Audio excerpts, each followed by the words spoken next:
नमस्कार मंडळी, मी जयश्री. तर स्वागत आहे तुमचं आजच्या ब्लॉगमध्ये. आज मी सगळी कामे एकदम पटापट आवरत आहे. धुणे धुवून घेतली, भांडी घासून घेतली आणि आली आहे फरची पुसायला. याचं कारण असं की अध्याय झोपलेला आहे. तो जागा असला तर माझे काम सकाळची कामाला पार संध्याकाळच होते, त्यामुळे तो झोपलेला आहे. तोपर्यंत मी पटापट फरची पुसून घेतली, घरातली सगळी कामे करून घेतली. नाहीतर तुम्हाला माहितीच आहे तुम्हाला किती मदत करतो. त्याची मदत इतकी छान असते की माझं सकाळचे काम 1 तासाच्या कामाला मला पूर्ण दिवस लागून जातो. तो खूप मदत करतो, म्हणून म्हटलं तो उठायच्या आत त्याची मदत घेण्याच्या आधी मी पटापट कामं आवरून घेतली. सगळे कामं आवरले, फरची पुसली आणि हा बघा आम्ही तुम्हाला दाखवते कसा झोपलेला आहे. याला झोळी पण आहे बरं काही. बघा झोळी पण, त्याला झोळीत नसतं झोपायचं. ते आंघोळ झाली की त्याला बेडवरच झोप लागते.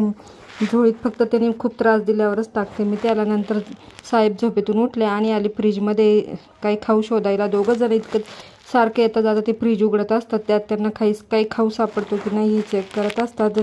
मात्र आता त्यांना तर काही खाऊच सापडलं नाही. त्यांनी कांद्याची टोपलीच बाहेर काढली होती आणि त्यावर उभं राहून उंच टाचा करून शोधत होते अजून काही सापडतं का. ते तर काही सापडलं नाही. मग साहेबांनी डायरेक्ट फ्रीजमधून ही पिशवीच काढून आणली. ही पिशवी दुधाची नाही आहे बरं का. तुम्हाला वाटत असेल दूध पितोय, पण एवढेच हुशार नाही आहोत आम्ही. ही पिशवी दुधाची नसून ही पिशवी आहे दह्याची. आम्ही दह्याची पिशवीच तोंडाला लावली होती, म्हणून मी म्हटलं थांब बाबा मी तुला डब्यात काढून देते. मी डब्यात दही काढून दिलं, पण त्याला चमचा आणेपर्यंत पण दम नव्हता. त्याला त्याच्या बोटांनीच दही खायचं होतं. आम्हाला दही असलं की बाकी काहीच नाही लागत. मग संध्याकाळ झाली आणि साहेबांनी आणली मस्त पावभाजी. आज स्वयंपाकाचा तर कंटाळाच आला होता. असा नवरा असला तर अजून काय पाहिजे जे मनातलं ओळखेल.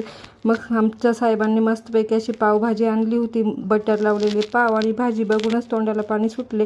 मग मस्तपैकी भाजी आणि पाव आरूनी खायला घेतले. आरून तर आरूचं ताट करून नेलं, पण मी सगळ्यांना नंतर वाढून दिलं आणि आम्ही सगळ्यांनी अशा प्रकारे जेवण केलं.